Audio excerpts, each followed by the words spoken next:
Allah'dan murda kim var ele? Birinci soru. İkinci soru. Allah Taala uşul uçurda ne kılıp atat? Üçüncüsü. Allah Taala kaydı karap tur, kayı jaktı karap turat. Mınдай суроолорду берген экен да. Ошо алымдар анан ал жерде ошол жерде отурган үн чыкпай калыптырмы?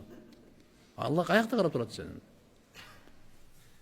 Allah Taala азыр эмне кылып атат dedi. Ушул учурда эмне кылып атат dedi. Так, анан кийин Allah Taala'da murda эмне бар? Эч ким суроо бербей калган экен. Абу Ханифа рахматуллахи алейхи айтыптыр падышага, урматтуу падыша уруксат берсеңиз, ушу суроого мен жооп берсем болобу dedi. Анда баягы суроо берүүчүгө айтыптыр.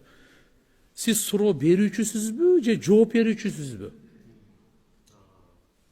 Десе, мен суроо берүүчүмүн. Тактап алайлы биринчи.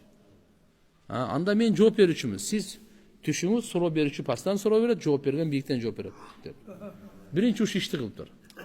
Аяк отургузуп, таанып отуруп. Сиздин биринчи сурооңуз. Алла Тааладан мурда ким бар эле? Мен сизге айтайын, 5тен ылдый санаңыз дептир. 5, анан санаптыр ал. 4, дальше 3, дальше 2, дальше 1. Бирден кийин десе 0 дептир. Жо барбы десе жок дептир. Болду, Алла бир, андан мурда эч ким жок дептир.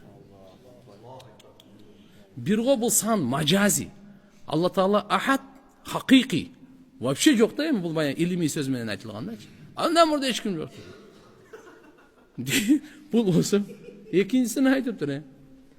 Алла Таала кай жерде карап турат dedi. Шамдап келген. Шамдап кел, шамды күйгүзөт. Шам кайсы жакта карап турат dedi. Шамды билесиңерби? Кайсы жакта карап турат? Бар жактан. Алла Таала бар жакта карап турат. Ким кай жерде эмне кылып бар жагын карап турат. Үчүнчү сурооңуз эмне эле депсе, Алла Таала азыр эмне кылып атат деп. Айтайынбы дептир. Капа болбойсузбу? Жок да.